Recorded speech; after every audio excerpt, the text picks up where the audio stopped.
welcome to the Power of Positive Thinking. My name is Emily Whelan and I've created a series of video training to help you grow and develop a more positive mindset. And today I want to talk about one of my favourite topics, and that is all about our habits.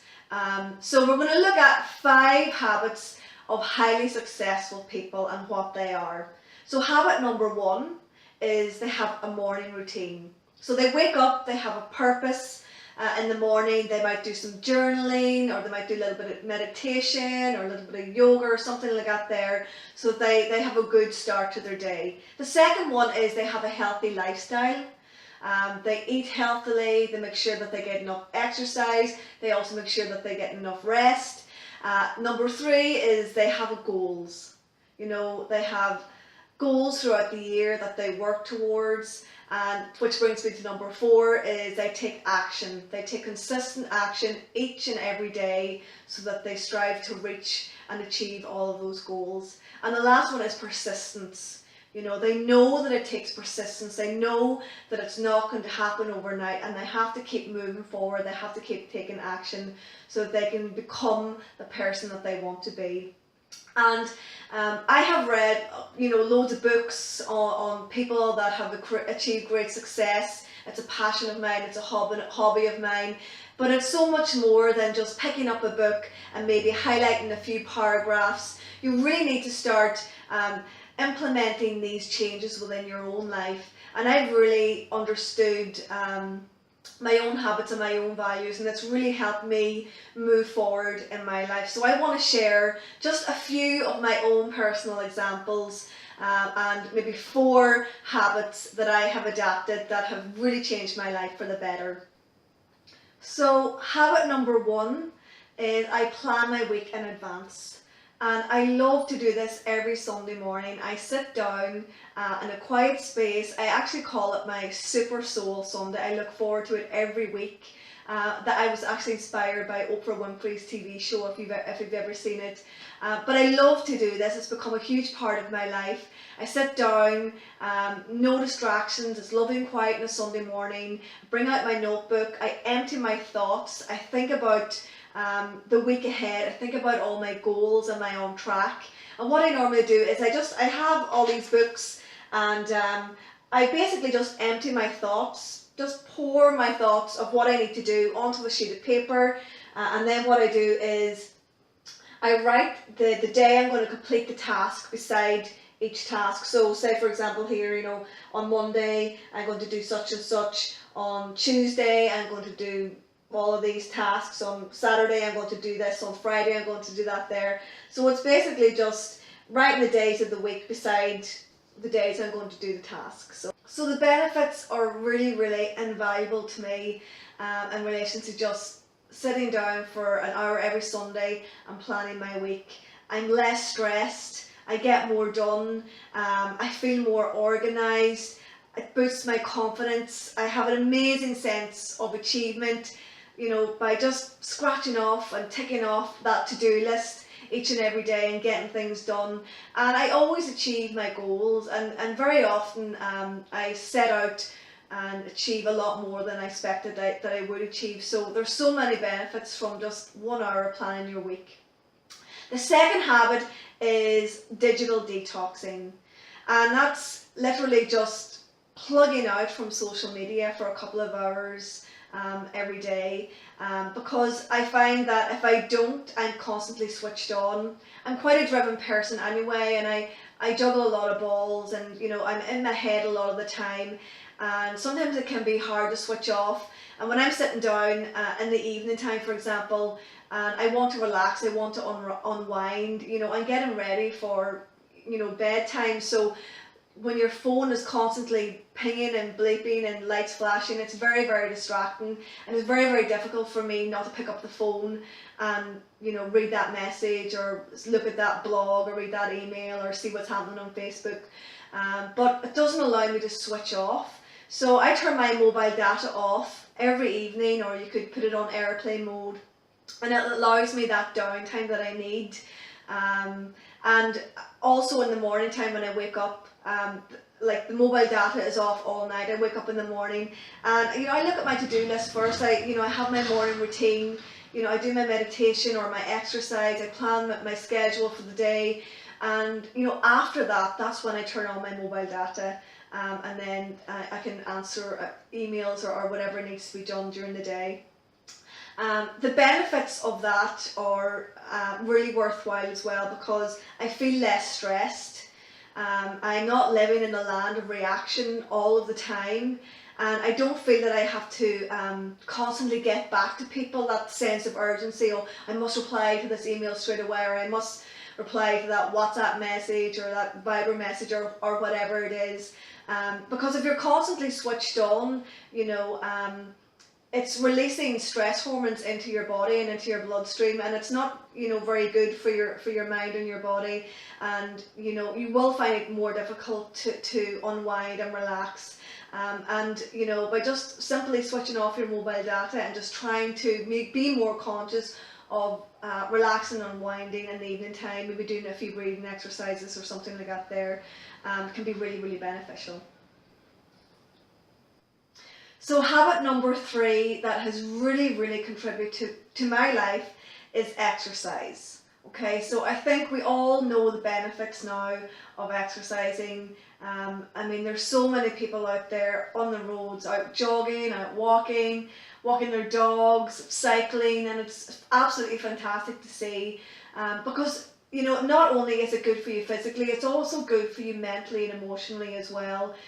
Doctors and physicians are really starting to understand the huge benefits for anybody that suffers from stress, or anxiety disorders, or maybe prone to depression. Exercise is a great way of reducing those symptoms.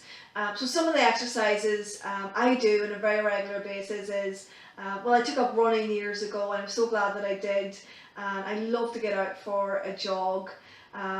I also this year started getting into yoga, and I love to practice yoga and meditation. And even if I might only have 10 or 15 minutes in the morning, I might just put on a YouTube video and just do a quick exercise, because it just keeps it mixed up for me as well, and I don't get bored. So it's been really, really worthwhile for me. When I get out and go for a walk, or I go for a run, it really clears my mind. It helps me also to solve any problems, or if I'm worried about something, usually by the time I come back around, I have it figured out in my mind. It's also when I get a lot of my most creative ideas as well, because I'm getting that little bit of space to myself, and it's really, really important for me, being a creative person, to have that little bit of time for myself. It boosts my mood as well. I always feel good after I exercise, and it also boosts my energy too. And it switches on the relaxation response within your body, and that's really, really important. And I guess it's good for my figure, and I also feel really strong as well within myself. So lots of benefits from a little bit of exercise every day. So habit number 4 is where I want to talk about my diet. And I don't really like using the word diet, but for the purposes of you understanding what I'm talking about, I started looking at my diet. I realised when I hit my 30s that things were starting to change a lot for me. The weight started creeping on. My job had actually changed, so I wasn't as busy, and I was quite sedentary for large chunks of the day. I began to notice that I found it difficult to get up in the morning. I was really tired, and I kind of had to pull myself out of bed in the morning. In the afternoon, I would just get this afternoon slump, and I'd nearly be falling asleep in the afternoon.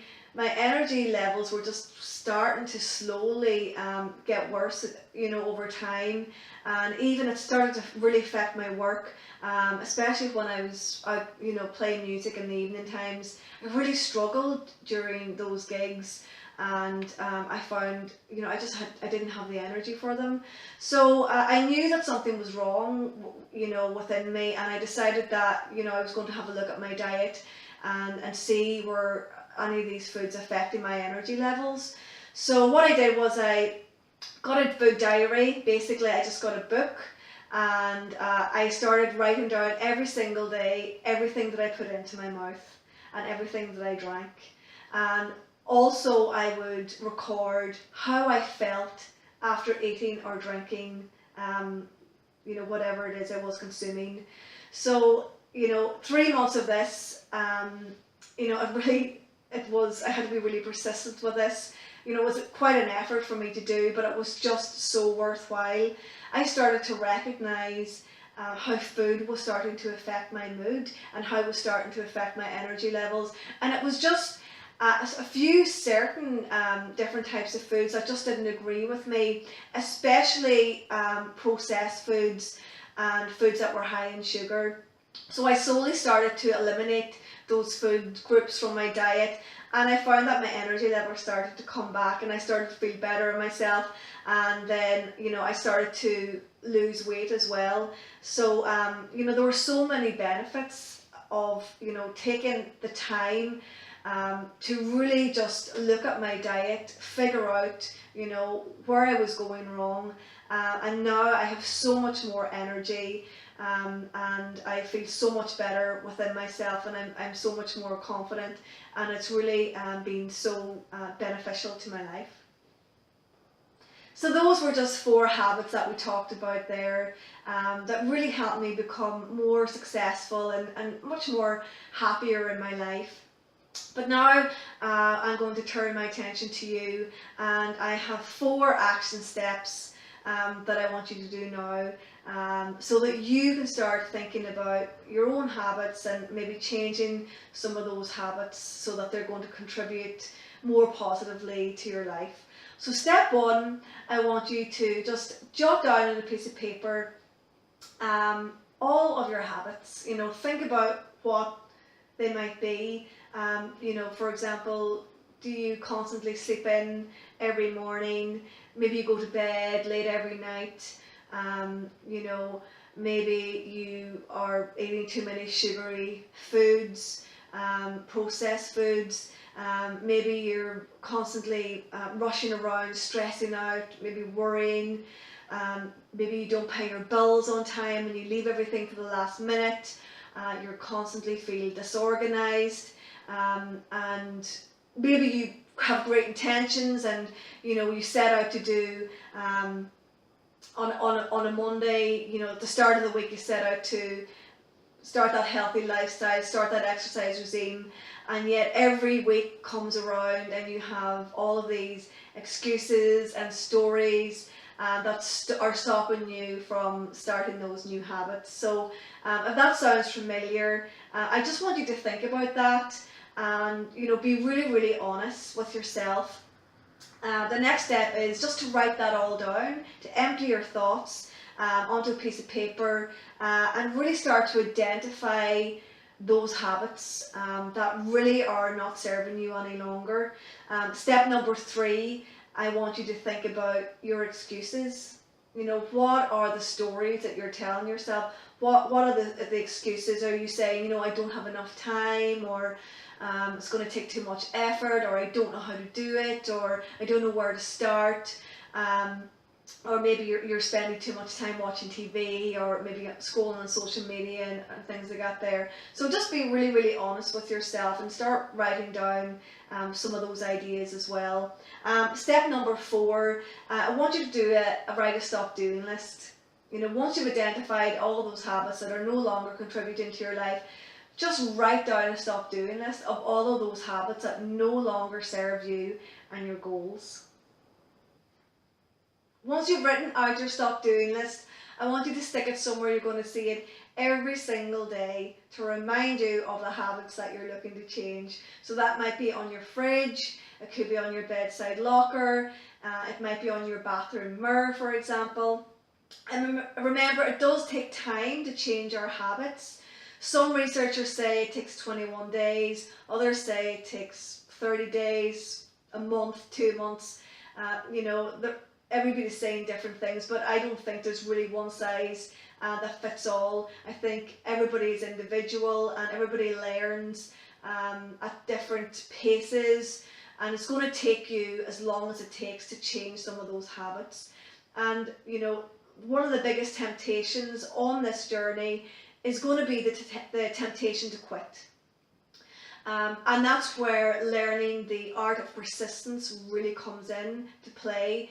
It's about being persistent, and it's about taking action every single day until you change those habits and they become your new normal. You're going to feel a little bit of resistance in the beginning. It's only natural, but just recognize that you're just experiencing that resistance because it's pushing you outside your comfort zone.